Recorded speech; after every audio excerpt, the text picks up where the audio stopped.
Your friends, your friends. Radio friends again. Radio friends again. We've got a lot to share. Well, welcome to another edition of Radio Friends again. November 1st. Can't believe we're already in November 1st. And it's Friday, November 1st. We try to do the program each Friday morning at 9:45. And as I've always said, anybody wants to stop in, come in late, leave early. You might not have something to say, but you might realize 30 seconds into it that you do have quite a bit to say. So speaking of which, let's go around the room a little bit and say, Bill Rock is back with us. Hi, Bill. Good morning. Morning. It's drizzling here in off the southern coast of Connecticut on Long Island Sound. But other than that, it's a sparkling day. All right, Pete Salant. Hi, Pete. It's a lovely day in southeastern Virginia, specifically Norfolk, and I'm happy to be here. Oh, Harrington's already at it again. All right. That wasn't me. That wasn't you? No. Well, I think thank that you. was Pete. That was me. Oh, okay. Dave Overson. Hi, Dave. Hello, how are you? It's beautiful down here in Florida, 78 degrees and sunny. Bob Craig. Yeah, good morning. We had 82 here yesterday in Philly, 65 now, a little rain. And before I forget, yesterday the October ratings came out, and you former DRC and POP people might be interested in knowing that WDRC AM came in with a whopping 0.08 and WPOP with a whopping 0.02 for a total of a 1 share for both stations. Wow. And the hits, they just keep taking the hits. All right. And Ed Bruder. Hi, Ed. Hey, everybody. As soon as we finish here today, I'm going to go out and rake some leaves and rake the leftover Halloween candy off the front lawn. In New Hampshire, right? Yes, sir. Charlie Shapiro. Hi, Charlie. Hi there, Palm Beach Gardens. A beautiful day up the street from Legends Radio, where a new traffic system is being installed. God. Good luck. About time they fixed that light. That light out front kept getting stuck on red, so it's finally that they got that taken care of. It messes up everybody in Palm Beach. All right, the judge is here. Hi, Hal. Good morning. Good morning. I'm here in the United States branch of the Royal Greenwich Observatory here in Marlborough, Connecticut, and I'm getting ready to synchronize my clocks tomorrow night. Oh, yeah. Well, that's right. Yeah. Is that legal? Right. For those of us who have been on the air when they do they fall back, spring ahead, it's always a lot of fun. John Landry. Hi, John. Good morning from central Connecticut in Middletown. It's a nice day today, actually a little cloudy, but for the 1st of November, it's quite balmy. And Jeff Falewicz is back. Hi, Jeff. Cloudy and an unseasonable 68 in the land of incessant road construction, Rhode Island. Ron. Good morning, Ron. Good morning from Cheshire, Connecticut, where, like the others around this area, it's warm, ridiculously warm. It's going to be close to 80 again today. And, on November 1st, 80 degrees. Well, I'll take that. And Jim Harrington's here. Still has the costume on from yesterday. Looking good, Jim. Thanks, Steve. Out here in Western Pennsylvania, out in Pittsburgh, where it's a beautiful day in the neighborhood. A beautiful day in the neighbor. Would you be mine? Could you be mine? Oh, damn. I don't have my piano turned on. Damn. Boys are boys from the beginning. If you were born a boy, you stay a boy. Already we're in trouble. Gary Berkowitz. Gary's probably been one of the most requested guys since we started doing the program. Everybody's going, and it wasn't until Pete Salant had the magic words to invite Gary. Good morning, Gary. How are you? Well, good morning, everybody. And I'm in awe of some of the names here. I'm so familiar with so many of you guys, even though, we may not know each other. Bob Craig. God, I remember listening to you, forever, back on WDRC. Back when you were a little boy. Yeah. kind of, yeah. And of course, Pete, Jim Harrington, Jeff. Jeff, I love all the stuff you put up on Facebook, all the air checks and stuff like that. I love the Pro FM stuff you had on recently. That was really, really exciting. So it's nice to be here, and just to kind of follow up on the weather side. Like a few of you, I am speaking to you today from beautiful Boca Raton, Florida, where it is 80 1 degrees and beautiful and sunny today.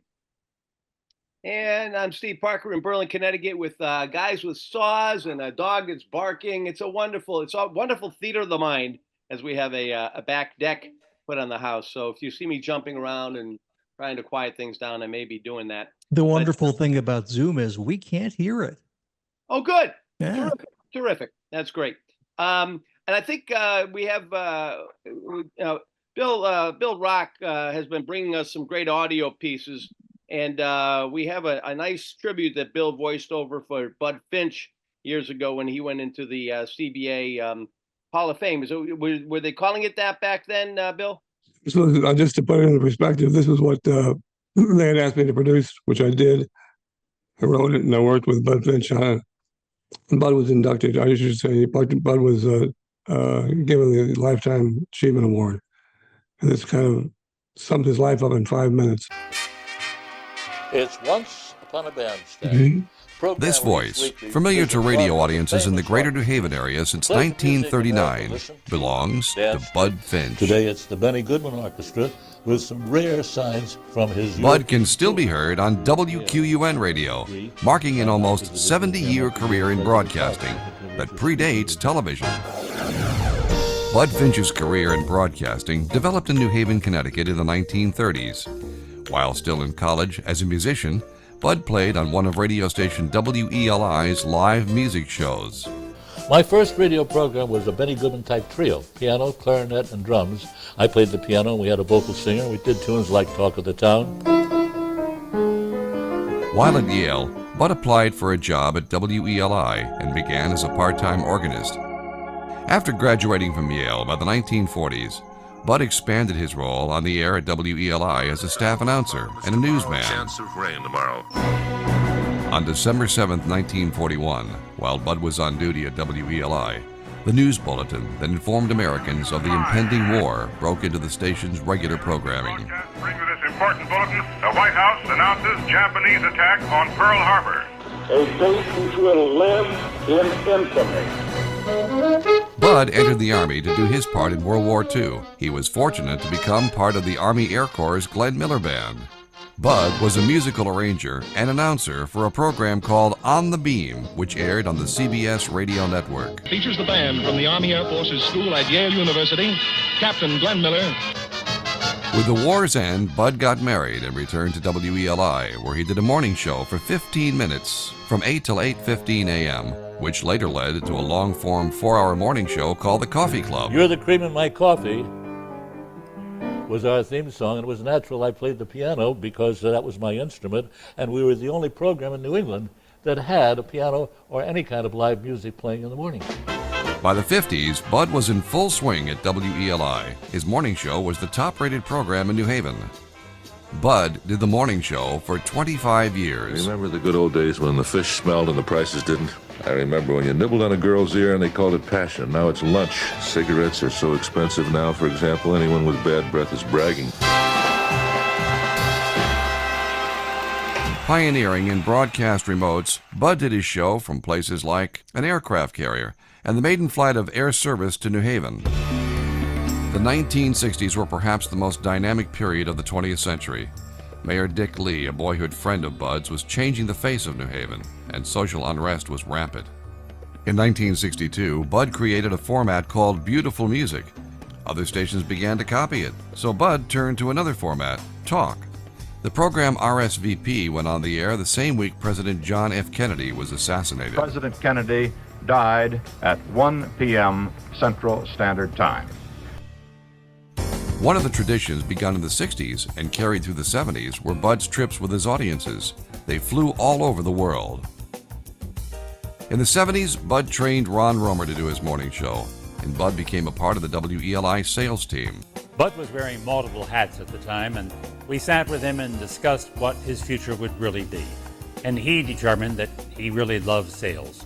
So, sales is what it was. All the while, Bud continued doing his morning show, editorials, or in the sales department at WELI. He kept up his musical interests. Well, Bud, as an entertainer, fine. As a musician, fine. And when you combine both things, people will enjoy hearing you play, and know that you're a good player, which he is. Throughout the years, Bud also involved himself with helping others through his volunteerism, which included his work with many area organizations, including recording books for the blind and playing for hospice patients. In the 90s, Bud thought he'd like to retire, but it wasn't in the cards. Bud returned to the airwaves at WQUN Radio. I thought about somebody who really had a tremendous collection of big band music, and of course Bud knows everything about big bands. So it was a marriage made in heaven, and they debuted their program October 15, 2005.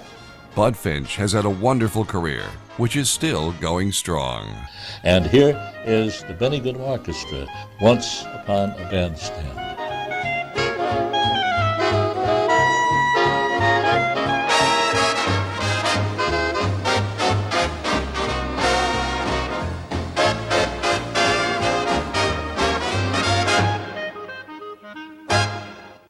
Wow. Fantastic, Bill. Bill, that was absolutely a knockout. Thank you. I know I spent almost over 57 years in radio. I actually did as much video. I had 600 masters I have in my studio. I did over a 30-year period. I spent 27 years as an announcer for NBC television. So I actually spent more time in TV than I did with radio, but I still had a lot of time in radio, as you know. I just was wondering why Bud Finch never tried to go to WTIC, because with his big band experience, he would fit in there well as at that station too. Well, I think it was rumored that at one point he was going to take Bob Steele's place, but we know why that didn't happen. Bob Steele didn't leave. Bud Finch was my father's piano player. Wow. Many, many years. Oh, that's interesting. Didn't know that. Yeah. Sonny Berman in the orchestra. Sonny Berman, your father? Yes. But wasn't Sonny Berman involved with Woody Herman's band? Yeah, there were twos. That was my cousin Sonny, and Sonny Berman from the Woody Herman, who died when he was 21 of an overdose, who still is getting a lot of acclaim, took the name for my father because he loved the way my father played the trumpet, and so Sonny took my father's name, and as a tribute to him. And Sonny was a wild guy, but met one of the best trumpet players who ever lived. And yeah, I'm very familiar with him. That was very well done, Bill, by the way. Excellent. Very well done. Thank you. And also your grandson, extremely well done.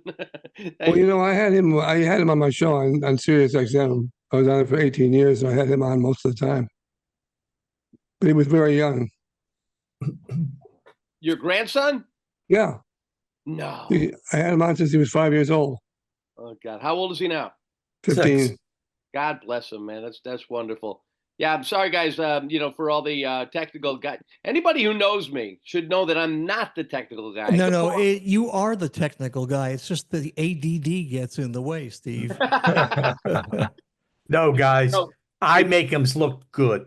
That's all I have to say. And you do, because when you Dave, see this, it'll be all put together, and you won't even mention There's a anything lot of about truth Steve. to that.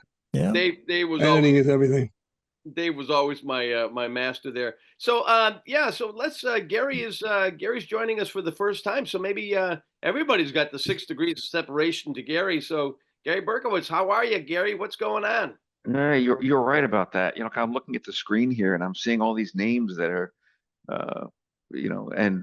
Bill Rock. Oh my God, Bill Rock. I mean, like I feel like I've listened to you my whole life. I was almost your first afternoon drive guy at Pro yes. FM. Just didn't quite work out, but That's right. But I guess in the end, everything worked out okay for both of us. That's for sure. It all worked out. Those were some pretty wild days back at Pro FM. I'll tell you that.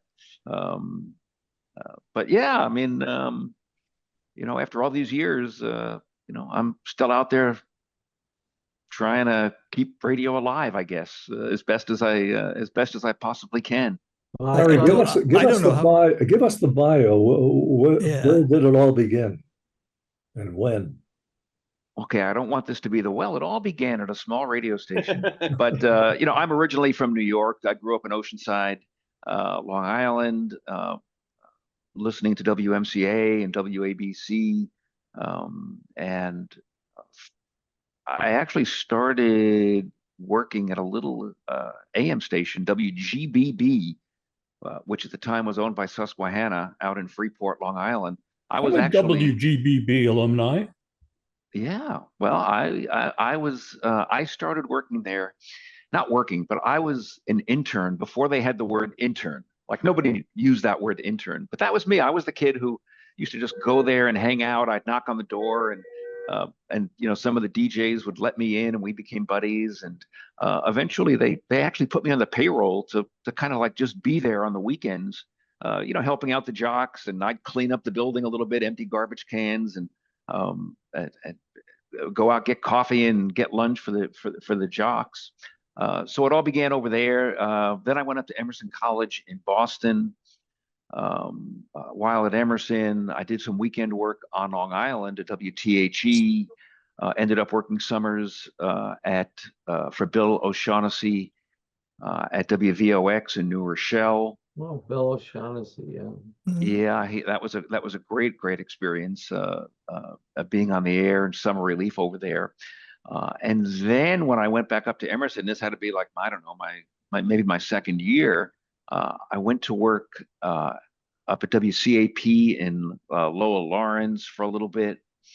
Interned for John Garabedian at WMEX, and I did get to meet the famous Mac Richmond doing that. And then after that, I kind of went over to Night Quality, and which was the Night Quality time was great for me because they kind of were using me as like their corporate part-time guy.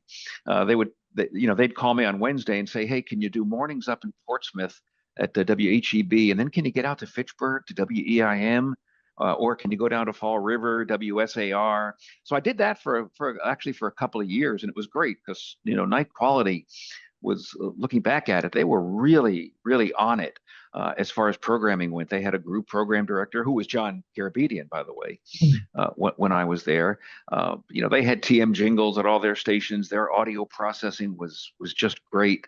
And I had a really good time doing that. But while in Fall River, I heard this radio station, WPRO, and I immediately said, "That's where I want to be. I've got to be at this WPRO." It was the big dog in Providence, and it just had this big sound, and even though looking back on it, it was a really sloppy mess at the time. And Pete, you certainly remember that. But I just wanted to be at Pro. So one day I drove down to Providence. I walked in the building and I said to the receptionist, "Hi, is there any possibility I could talk to Jay Clark?" And she just went, "Sure. What's your name?" I said, "I'm Gary Berkowitz." And the next thing I know, Jay Clark comes walking out. And I said, "Oh, hi, Jay, I'm Gary Berkowitz." These things don't happen anymore like this, especially since there's no program directors in any buildings anymore. But anyhow, I met with Jay. He let me, I'll try to keep this quick. He said, "Well, why don't you just start off being an intern here?" I said, "Great, I'll be showing up every single day." And every day at 8:30 in the morning, I showed up in Providence. I was still going to school at Emerson. The minute my Providence journey began, of course, I missed a lot of classes, as you could imagine, because I knew the classes were not important, but being in the hall at WPRO was very important for my future. And one thing led to another. I got the call that we've all probably gotten at one point or another. "Hey, Gary, so-and-so can't show up. Can you do the all-night show?" And that was the beginning for me. I started as a part-timer doing weekends and fill-in, and then probably the most momentous thing in my professional career happened. I got called into the office with our general manager Warren Potash and Jay, and I figured for sure I was probably going to get fired. And they said, we're going to be changing format on our FM station. It was like a one-share beautiful music station. We're going to change the format. We're going to go, as they said, FM rock. And we'd like you to be the program director. The job pays $175 a week, non-negotiable. Are you interested? And it was like, oh my God, am I interested? So, that was kind of the start of that. And What we year put was Pro that, F. Gary? What That year was in was that? April. That was in 1984. I wish 1974. Okay. When we started designing Pro FM, we put it on the air in April of '74. That's Pro FM is a whole story, in itself. I stayed at Pro FM at that point until 1979, when I ran into Paul Drew, who was at the time a consultant for RKO Radio. And Paul recommended me to Tom Baker, the general manager at WROR in Boston. And I consequently left Pro FM, became the program director at WROR in Boston for RKO, which was an awesome, because we were changing from, at the time, the RKO chain had most of their FM stations were syndicated Drake Chenault oldies formats on their stations, and the plan was to transition WROR from that oldies format into what everybody was talking about. It was the new hot format called AC.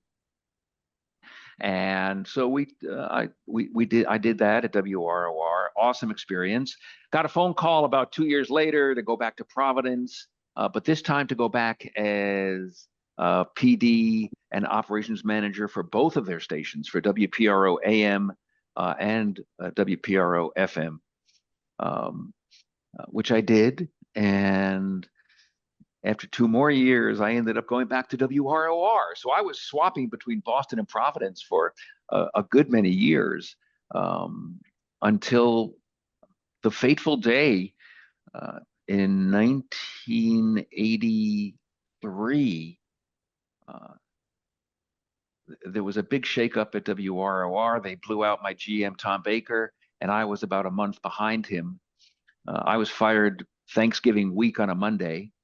So that was kind of unbeknownst to me, that was the best day of my life. Of course, at the time, I didn't realize it because I had never been fired before. It was like, oh my God, I'm Gary Berkowitz. I'm like the mighty Gary Berkowitz. You don't fire me. But they did.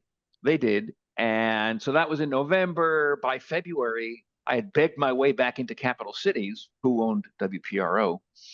And they said, well, you can come back, but we only have one thing that we really could use you at. And they said, it's in Detroit. And I said, Detroit? I said, oh man, that was always a joke in our company at Cap Cities that, the people they didn't like, they sent them out to Detroit. So I went to Detroit as program director of WHYT, their FM hot hit station. It was a former Mike Joseph hot hit station. And they had kind of transitioned it into doing their own top 40 thing. And that was in 1984. About 2.5 years later, they asked me to become the PD of WJR, which I'm sure you all know is it's clear channel, 50,000 watts at 760. I mean, it's just biggie. It's one of those big boomers. And that was probably, I've had so many of the best jobs in my life. I've had a few, and JR was certainly one of them. It's an unbelievable experience when you get to program and be the PD at a 50,000 watt clear channel radio station like JR. Stayed at JR for a couple of years, programming both WHYT and WJR.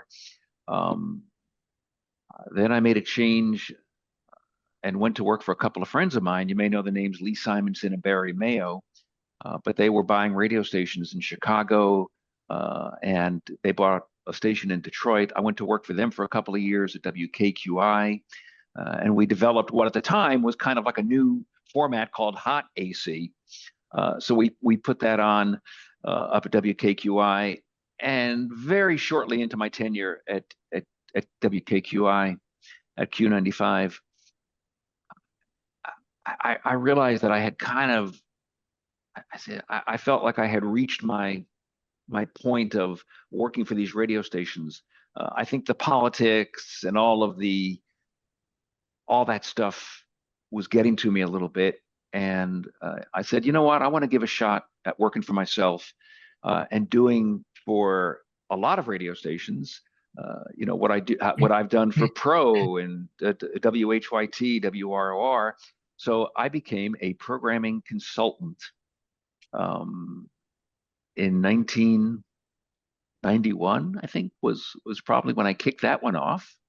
And Pete, you might know that date better. That was almost 35 years ago, Gary. And those of us who've been consultants scratch our heads and wonder how and where the energy comes from at your age, at our age, to keep doing it and to being really the premier consultant in the business. Well, thank you. Yes, and that was like 31 years ago. And 3 million Delta miles later, I'm actually still doing it. And I'm probably the most lucky, grateful, appreciative person in the world, because I always joke about this, but after 50 some odd years in radio, I'm still in. I haven't gotten eliminated yet. I kind of wait for it to happen, but I'm still doing it. I love it. I get to live in Detroit and Florida.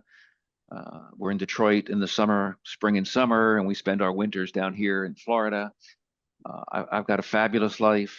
I'm still married to the same woman I got married to 50 years ago. Our 3 children all grew up in the same.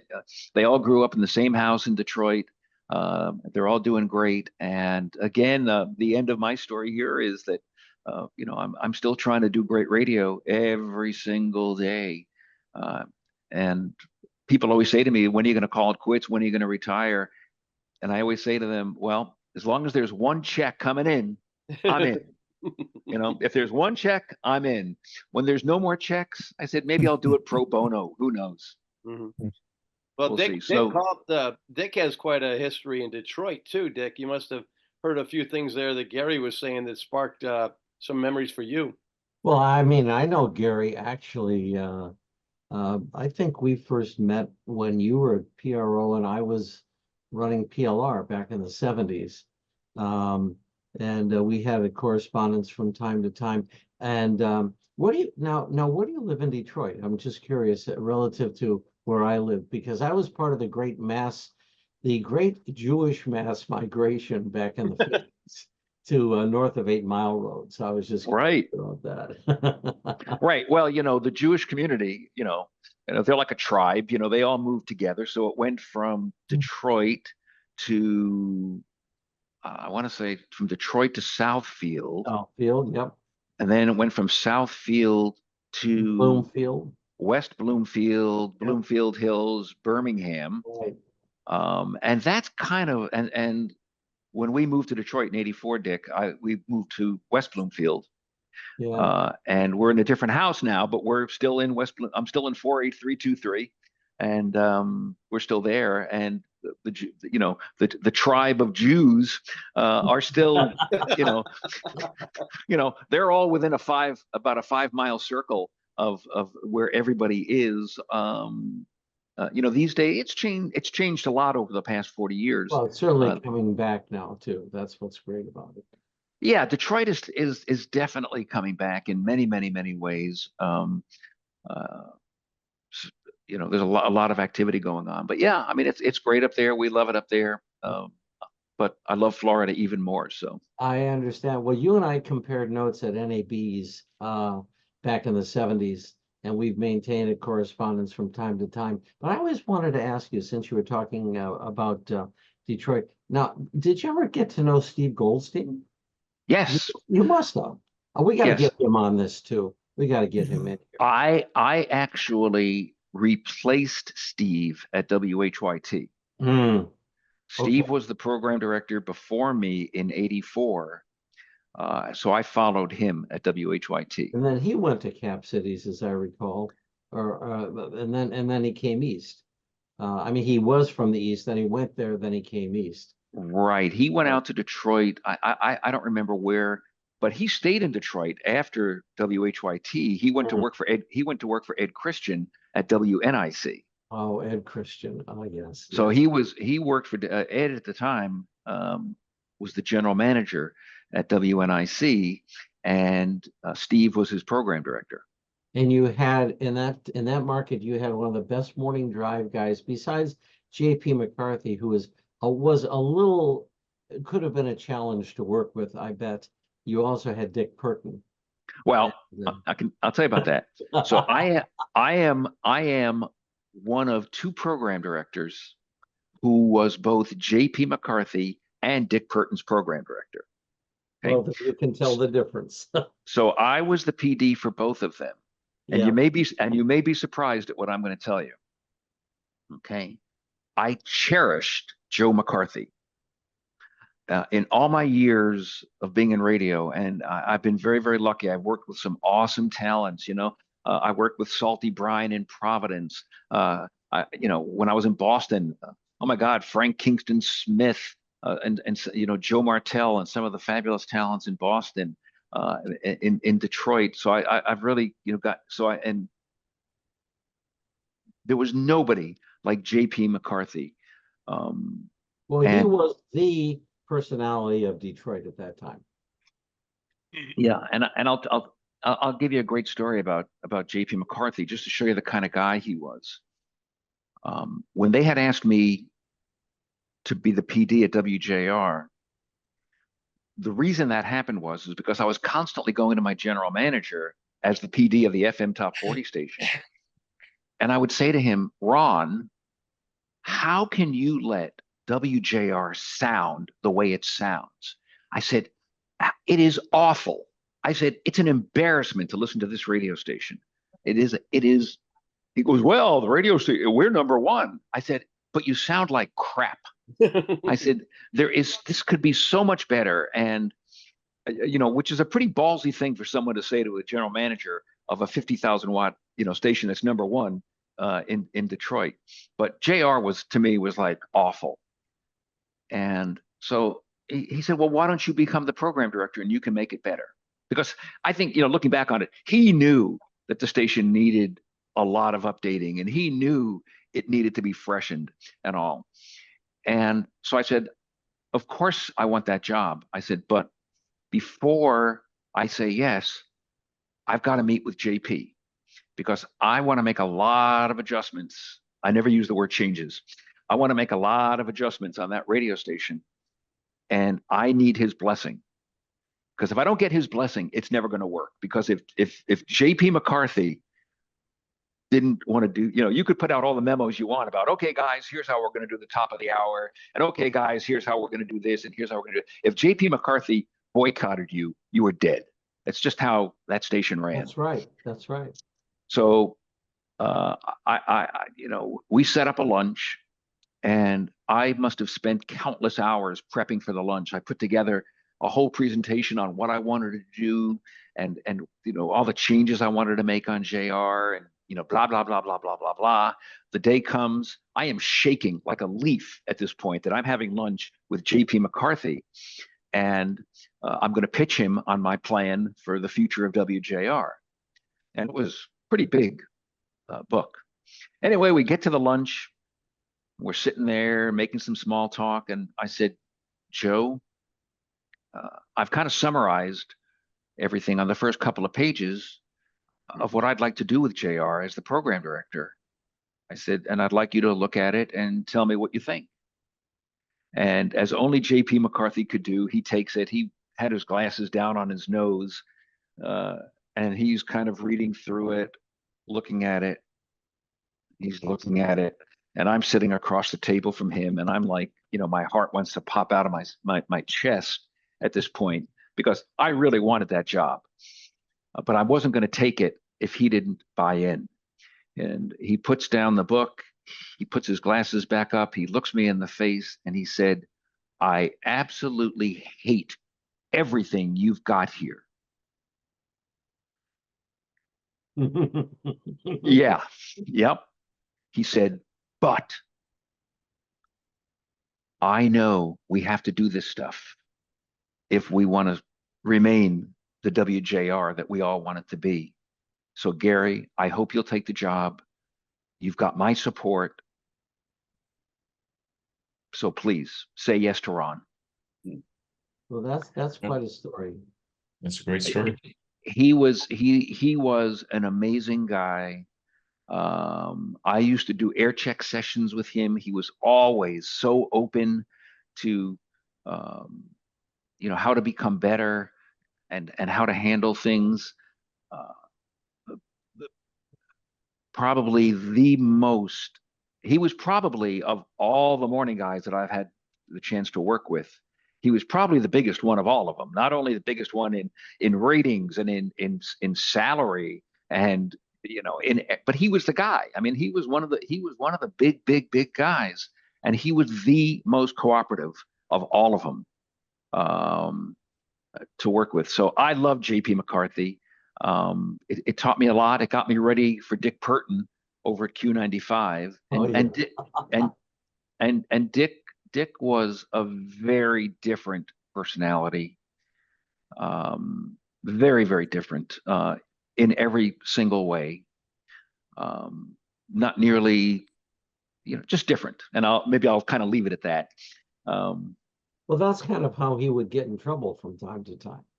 I mean, the story about Dick Burton being he left Keener, WKNR. Yeah. Before there was WKMH, but everybody always refers to those call letters incorrectly when they go into that story. And he went to Cincinnati, and he was doing a story. He told a joke about the mayor of Cincinnati having an affair without realizing that the mayor of Cincinnati was having an affair. And then he was out of Cincinnati and back in Detroit. Oh yeah, look, I mean, he was, I mean, Dick Burton and JP McCarthy are in the the double Hall of Fame. And they both belonged there, yeah. Then the Hall of Fame of Detroit morning guys, but very, very different, very, very different guys. And, very, very, I worked with Dick actually at Q95 as well as over at WOMC as a consultant. Yeah. So very, very different kind of a personality. But still, the results, were both there for both those guys. Well, yeah, they were huge. By the way, do you remember Lee Allen? I remember Lee. I never really knew Lee. I know he just passed away this week. Yeah, he did. Yeah. I certainly knew who he was, and I think I did meet him a couple of times, but that was kind of the extent of it. Sad. Barry, I don't know if you remember, but we did work with Lee Allen. He was known as Lee Allen Reicheld, and he did some voice work for us probably in the mid 80s, late 80s. But yeah, he just passed away. I didn't mean to dominate this, but when you brought up Detroit, I worked at WCAR. I worked with Joe Baccarella. And, I did some fill in there, and I was on the air in Lansing, and I was on the air in Ann Arbor before I came. Yeah. But you and Dick Baccarella. Joe Baccarella. Joe Baccarella and I are the two PDs who were the only two PDs for both JP McCarthy and Dick Burton. So I followed Joe at WJR. Yeah. Yeah. That was after he had left WCAR, and then he came back to run WXYZ. Yes. See, that's why it's Radio Friends again, because all you have to do is drop one other person in who hasn't been on before, and it goes everywhere. But no, Dick, I knew a bit about your background in Detroit, and I know you sent Ron out there a while until he came back. 2011, Gary, I spent about 6 months. Barry actually sent me out there. Thank you, Barry. But I spent it with working with a big agency out there, and I was staying at the great hotel, the Townsend Hotel in Birmingham. Right. Yeah. And I'm a runner. I used to run around Birmingham in the mornings, and I loved being out there, except for the work. It was hard work. Yeah, we had space in that agency because we had local work, and the politics against us at agency was if you wanted to write a book about why advertising agencies fail or why they drive you crazy, you can start with that one. because they never welcomed you. And that's unfortunate because, just the time that I spent there with you guys, that you had to have an agency that had an open mind and really didn't want to deal with every single radio station in the country. And, with CRN having the, contacts in every radio station, I know that, like, I think we had, within Hershey, we had somebody working in the office for that agency too for a long time, right? Yeah. Yeah. Gary, Dick and Barry are the fathers of Connecticut Radio Network, probably the biggest aggregator, advertising aggregator in the country. But one of the reasons why I think you've been so successful, Gary, is because you know how to work with the talent and how to bring the most positive things out of the talent. And I know so many people who've worked at stations that you've consulted who have just nothing but wonderful things to say. And that's one of the reasons you've held on for so long and will hold on for so long, is because, not just because of what you can do for them, but what they want to do for you. I mean, as everybody, Pete, as you know, certainly, because, you were in the consultant car for a long, long time and equally as successful doing it. Radio people can be a little bit finicky. And, I think maybe part of I don't want to say my secret sauce, but, kind of part of my secret sauce is I've always tried to be authentic, and I've always tried to be me. And me is a guy who has loved radio since I can remember. I got into radio not because of the music. I got into radio because of the disc jockeys, and I got into radio because of the jingles and I got into radio for all the other stuff, not just the music. So I just try to be authentic with people, honest with people. But I try to deliver it, and this took me decades to learn. I try to deliver that honesty and that passion, in a way that's very, very non-threatening to them, because I understand the psyche of radio people. Radio people, and some of you can maybe appreciate this. We wake up every morning planning on being fired. That's just our psyche. It's like you walk in the door before you get your first cup of coffee. You say, "Am I going to get fired today?" So I try to let these people know that, like, one of the first questions I always ask my talent when I first meet them is, I said, "Excuse me for asking you this. I know it's personal, but are you on a bonus program here? Are you getting bonused on ratings?" And more often than not, they say, "Oh, yeah, yeah." I said, "Great, because I just want you to know that we're meeting for the first time. My goal is to help you make your bonus every single time." And I learned that real quick, that was like a magical line, because basically I'm saying, "Hey, look, this isn't an ego thing. I don't want to be your program director. I want to help you make more money." And that has really been a good conduit in working with people. And I tell the same thing to my program directors. I tell them, "Hey, I don't want your job. I don't want to be the program director. I don't want any credit. I want you guys just to do great. I want you to all make more money. I want you to have successful careers, and I just want to be in the background."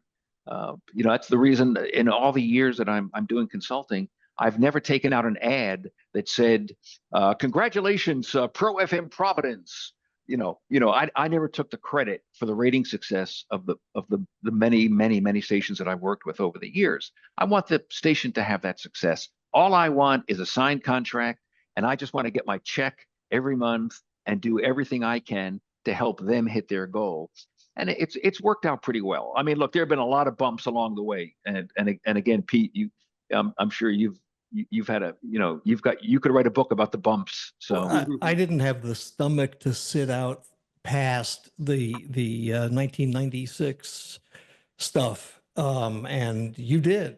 And one of the reasons is the way you dealt with managers and talent.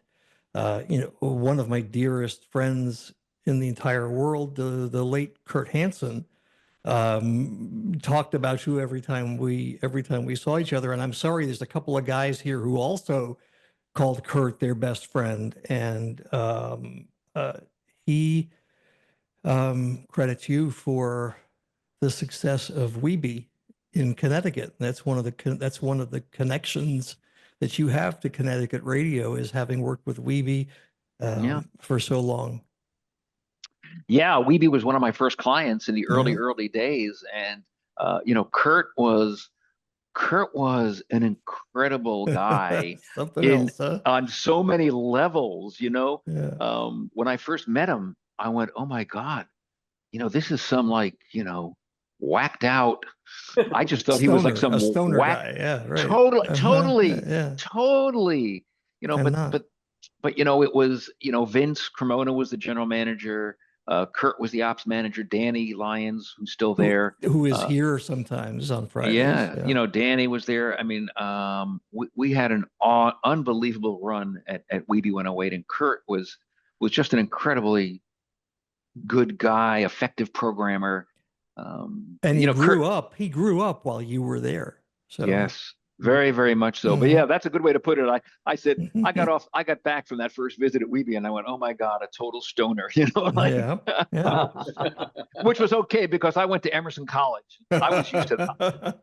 I was used to that, Gary, earlier in your talk, you mentioned almost facetiously that you were trying to save radio. Can AM radio be saved? And if so, how? Can radio be saved?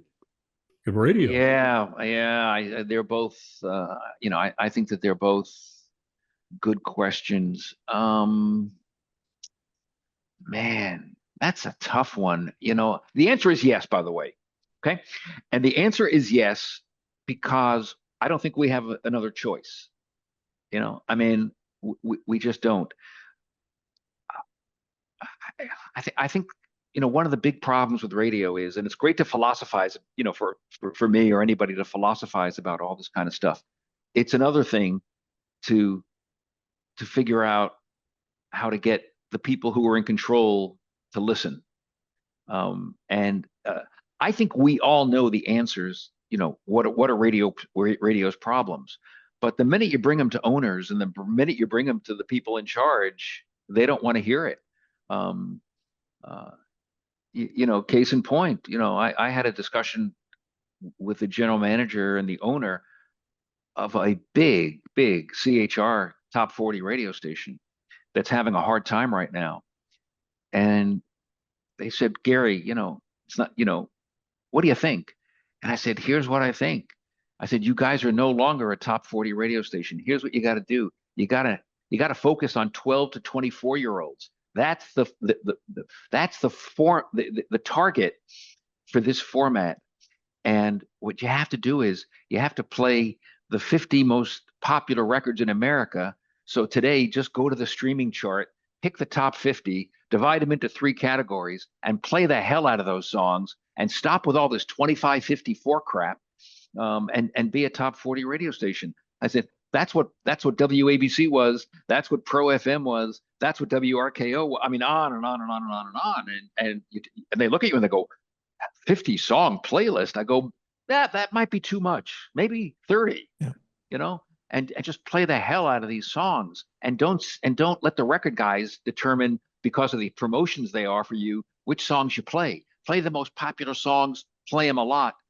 And this guy just looked at me like I was from another planet. I think radio can be saved. I think it's going to be a challenge because it's definitely, moving over to the digital side. And we are, as an industry, we are so far behind in digital on radio. I mean, what could be worse than listening to a radio station on its stream? I mean, there's nothing worse than the streams on these radio stations. They sound like crap technically. The commercials are clipped and come in and come out, or are played. The same ones are played 3 times, 5 times an hour. Right. And what the industry is forgetting is that, when you're listening to a radio station on this device, like if you're listening to Apple Music, or if you're listening to any of the streaming channels, that get music, the quality on your phone is absolutely awesome. It's beautiful. You hit a radio app and put it on, it sounds like an AM radio station, back in 1971. It's awful. I mean, the audio quality, I don't know how anybody can even listen to it.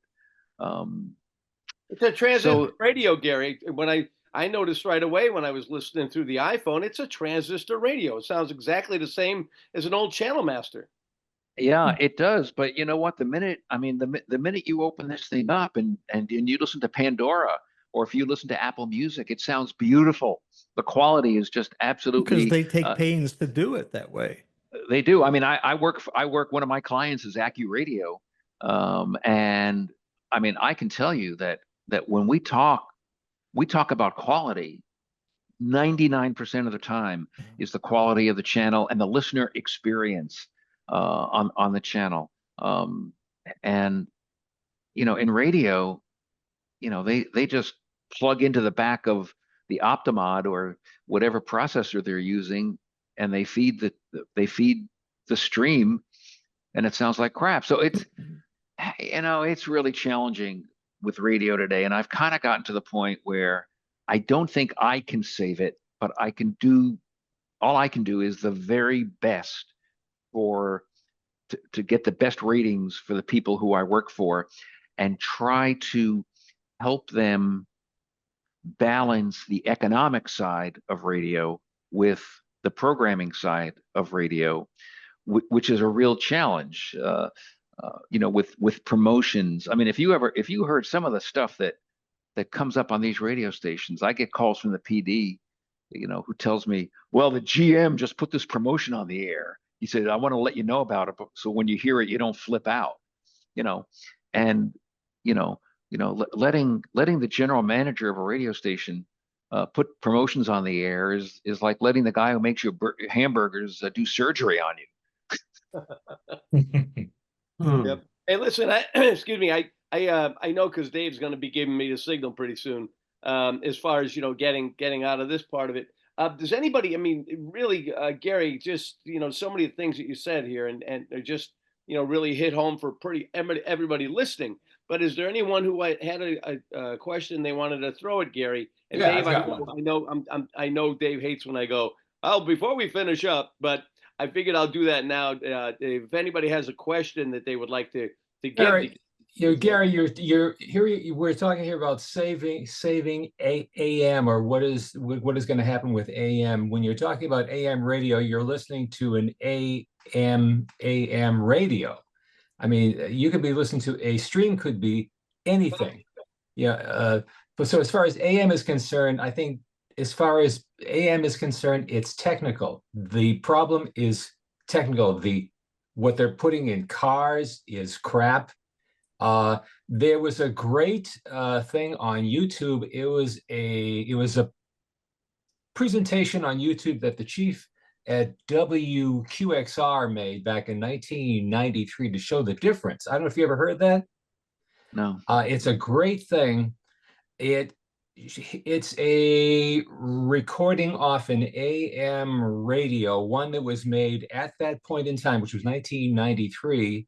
And then he played another one, which sounds like hi-fi stereo, and the radio was made in 1929. I mean, it's just between, I don't know how how AM transmitters are made, if they're made any better now or any worse, but the radios are garbage. And I don't know, people are not going to put up with it. So you probably need to begin there.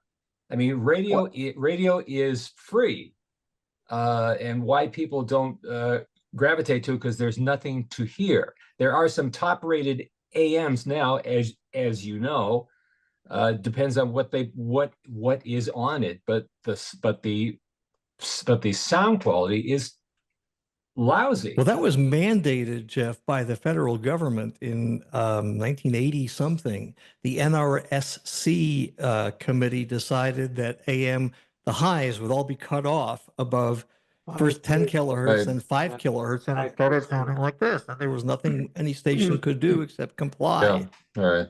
Yeah, you know, Jeff, and I think that there's actually one more part of this, and that is the reality.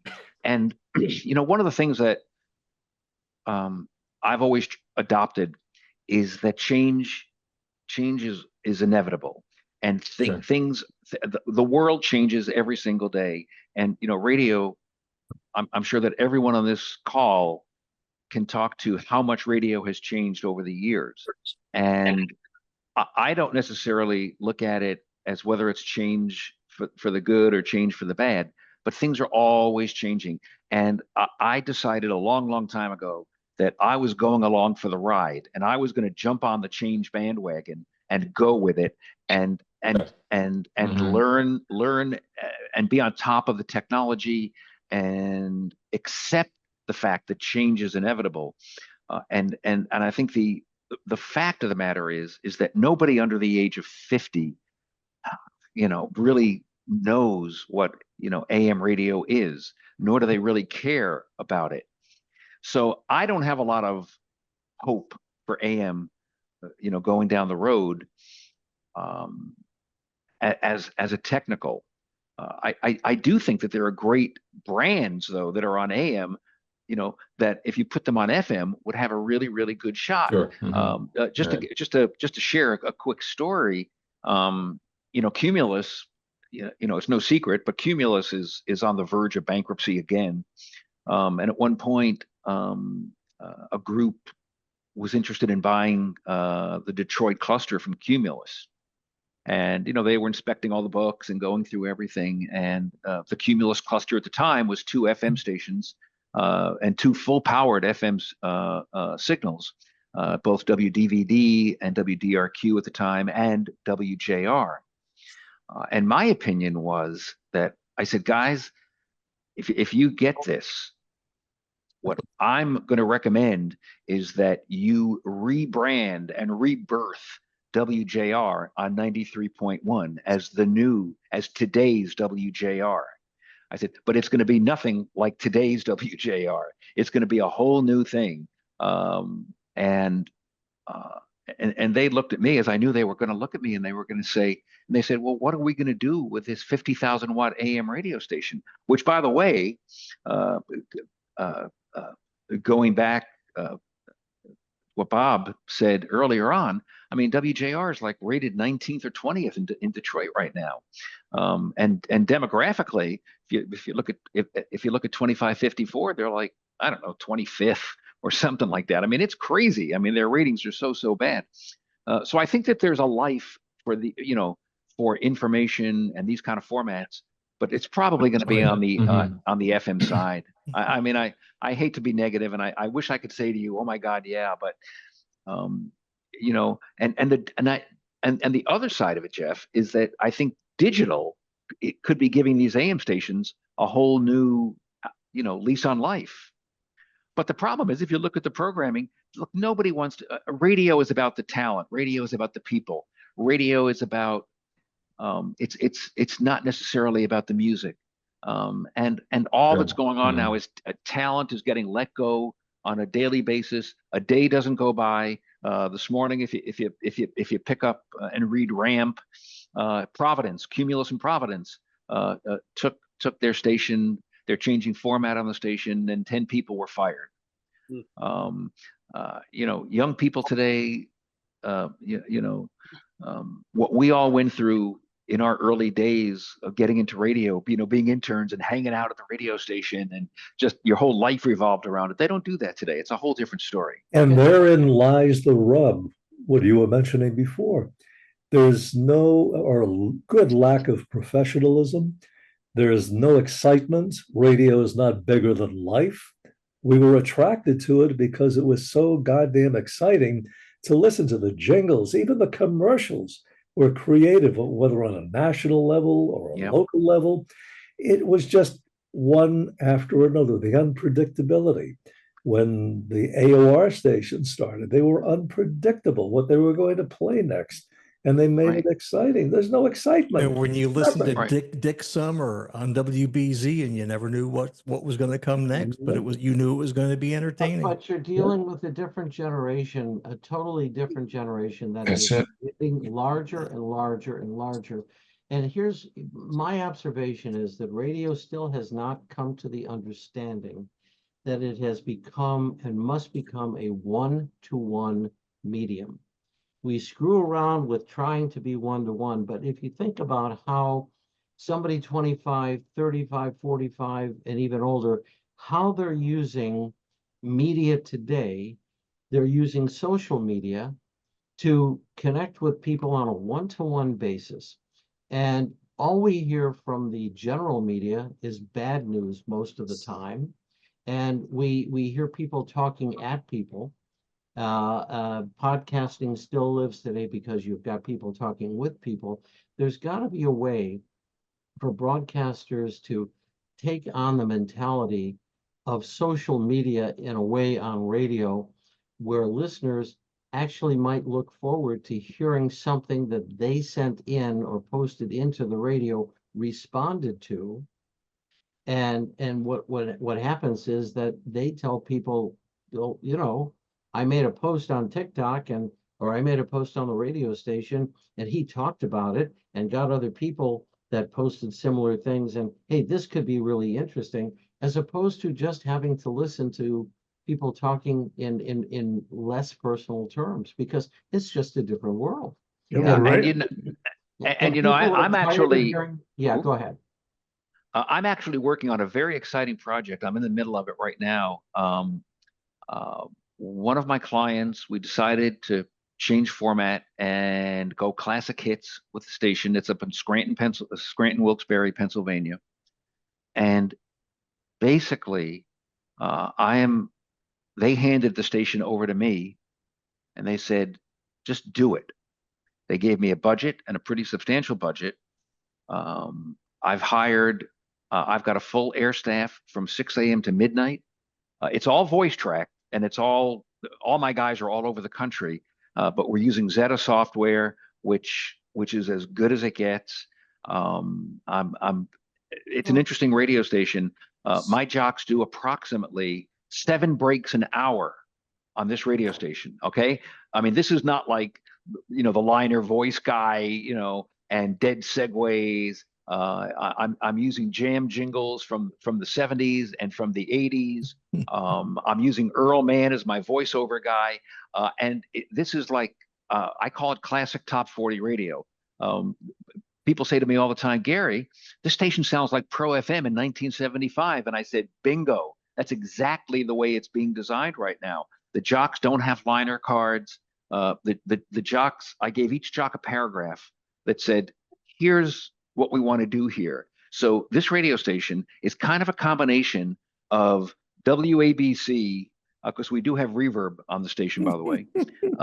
It's a combination of WABC meets Pro FM and maybe 10 other radio stations in there. I've got Rick Shockley doing morning drive. I've got Logan doing middays. Jack Diamond is doing afternoon drive. Giovanni, who was Gio was one of my first guys at Pro FM and did mornings there for like 50 years. Gio's doing nights.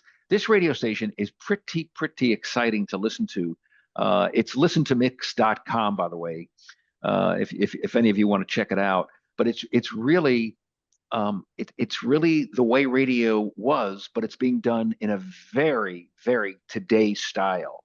So, I mean, we don't go on the air and say, hey, this is how radio used to be. I mean, we're just running this, like it's, it could be WABC, it could be WWDJ, it could be ORFM, it could be Pro FM, but the jocks are on the air a lot, and they're all over the intros. It's quick breaks. It's 10 seconds here. It's 8 seconds here. It's really for if you like classic top 40. This is a good station. Again, listentomix.com. It's kind of a fun listen to listen to it. All the years that I was in programming, I had one word: relevance. if you're relevant in your audience, to your audience, if it's a local audience, even if it's I found that New York was a big small town, and you build one listener at a time. It's all people, it's all creativity, it's all trying things that are sometimes improving, other things that are unknown, but it's use of the talent is what makes the difference. The music is a whole other thing. Isn't one of the keys local for radio? Certainly helps. Local is or of interest to local people, which Right. is different from local. Right. And I don't mean to talk so much here, but Barry, it's got to be local, but it's got to be good. And I've always said, wait a minute, you know what? Commercials make you local. Yeah. I mean, absolutely. you're playing 8, 10, 11 commercials an hour, and when you run a commercial for, Joe's air conditioning and heating company, that's local. Yeah. It's true. Good stuff, everybody. Anybody? I think we're all good, Dave. I know you're watching the clock up there, and I appreciate that. But after all the things I destroyed in the beginning of this thing, I'm sure you got plenty of room to edit stuff out. Is there time for one really last quick question? Yeah, no, that's fine. And I said to Dave, this is too good. We may run a bit over, and Dave will do his thing. But Gary, it's just great to have you here. So please fire any questions at Gary that you like, because hopefully you come back, Gary. But we got to. I just want to go back into the time capsule for one more second. Do you remember Van Patrick in Detroit? I remember the name, but definitely I think he was a few generations ahead of me. Van Patrick was a historic play-by-play guy for the Lions and the Tigers. Mm-hmm. And he played and he did his games with Bob Reynolds. And the reason I wanted to mention it is, when I was there, particularly in the 60s, they were, they served beer throughout the game up in the press box. Didn't make any difference. You were in Briggs Stadium, and, it was the old days. And the fun part was that they did a great job doing the games until about the fourth quarter, when you couldn't understand what they were saying. And they were shit-faced every game by the fourth quarter. And it was worth listening to, because you got a whole different perspective from them then. So I didn't know if you had ever experienced that or not. Gary, you came through Hartford, right? No. I never worked in Hartford. I actually never worked. The only time I worked in Connecticut radio, as Pete, as you pointed out, was when I consulted WEBI. But being in Providence all those years, WDRC, of course, was like the god in Hartford, and then TICFM certainly, was a big. So I was always very, very aware of Hartford radio. Were you with Jay at PRO? Yes, Jay Clark was my first program director at WPRO. Yep. Yeah, because I do know, as I said this before, when he came into Hartford to TICFM in the beginning there, my dad was just like, no, because he always talked to Jay in Providence. He's like, oh, great, and he's coming to Hartford now, because they traded so many ideas. But yeah, and certainly, your name has come up as long as I can remember. So just having you here is great. I think the one time that I've met Gary in person was back in 1975, probably the same job that Pete was talking about, the afternoon gig at Pro FM, and it was right after POP changed format, and we had a little. I had an interview with Gary back then, and as it turns out, I think he may have offered me the job and I didn't take it, but I was going to say that $100 a weekly wasn't too. That was part of it, because I think the deal was that I think the job paid like $185 a week, plus there was a club thing. Yes. And so between the two, it was going to be more than I had been making at POP, but without the club thing, it was going to be less. And I'm thinking I would have to rely on the sales guys setting these things up when there was nothing in it for them. And I said, that can't possibly last. By the way, I see Tracy's here, and so Tracy and Dave and I sometimes get together for lunch here in South Florida when Tracy comes down. And I noticed last week Charlie mentioned he's in West Palm, and I know you're in Boca. So and I'll be down. Tracy... I'll be down tomorrow. So Charlie, if you want to pass on your information, I've already mentioned absolutely. To Dave. Yeah, I'm in Palm Beach Gardens. Pretty easy. Gary, I just had one quick question. I think I remember interviewing with you right before you were leaving Pro FM, and I want to say 79 or 80 possibly. Yeah. And then Jack O'Brien came in after you. Yes. Jack came when I left Pro FM for the first time. Tom Cuddy took over as program director. And then when Tom left to go to ABC New York, they hired Jack O'Brien, and that had a little bit, that was a tumultuous period for Pro FM. And so I followed Jack my second time at Pro FM. So you came back in after O'Brien was there. Yes. Like restabilize things in a sense. Yes. Okay. Just trying Definitely. to get my history. Lee, when you were at WPOP, was Dick Springfield your program director? He was indeed. Yeah, he's the one that hired me.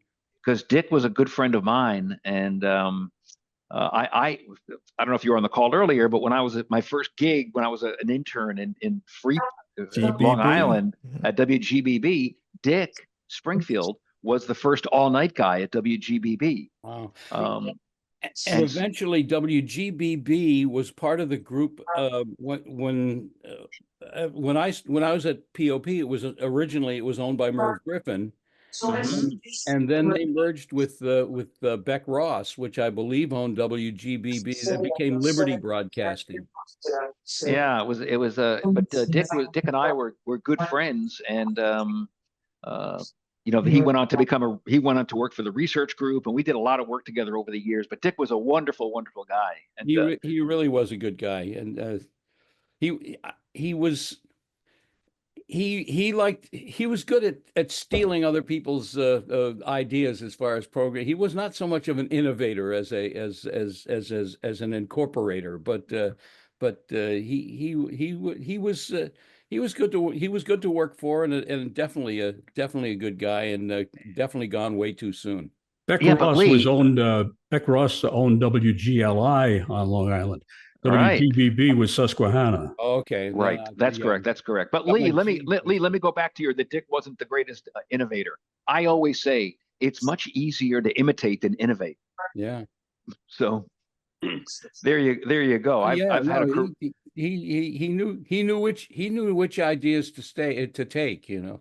Yeah. And before we end this thing, I just see Tracy just dropped on there again. Tracy, I just want to tell you, I love all the stuff you put up, all those jingles and things. That little directory you put up like last week, or holy mackerel, that thing was awesome. And I've got a lot more stuff to move over there that I've got on other hard drives over here that I won't get to it now because I'm leaving for Florida tomorrow, but I've got a ton more stuff to put up there of composites and samplers that I've done over the last 40 years. Yeah, so, no, it was. Glad you enjoy it. It was really awesome. Maybe John and I are good. John Wolfert and I we've been buds since high school, and so we do a lot of that together. So. Well, I'm glad you enjoyed it, and I'm glad you found it. It's great. Dropped my contact info in the chat thing. Yeah, I'm sending mine right back to you right now, Charlie. You beat me to the punch. I'm just about to send you my stuff too. So maybe the best way to do that is email, because everybody's got everybody's email addresses. All right.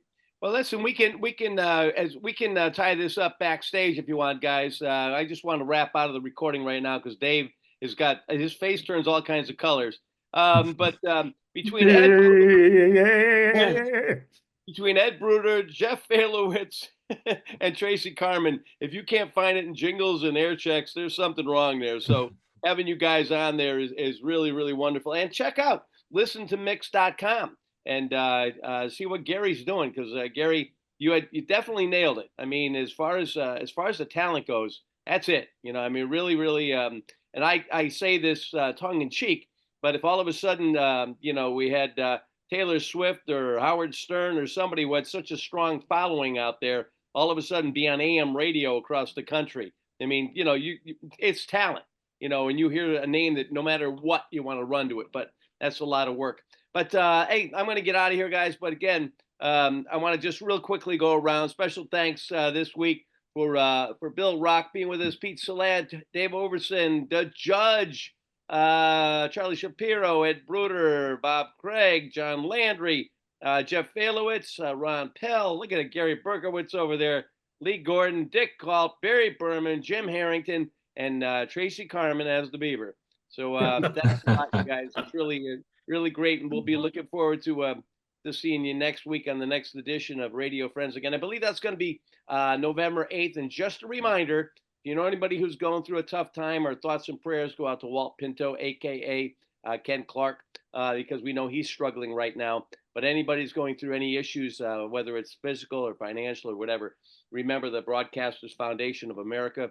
They're there to help you, and just don't be afraid. And if you hit a lucky with a couple of things and your lotto comes up or you get a big national gig, you want to tip a few bucks their way, that's always appreciated. All right, I'm Steve Parker, and we'll catch you next time in the next edition of Radio Friends Again. Your friends, Radio Friends Again. Radio Friends Again.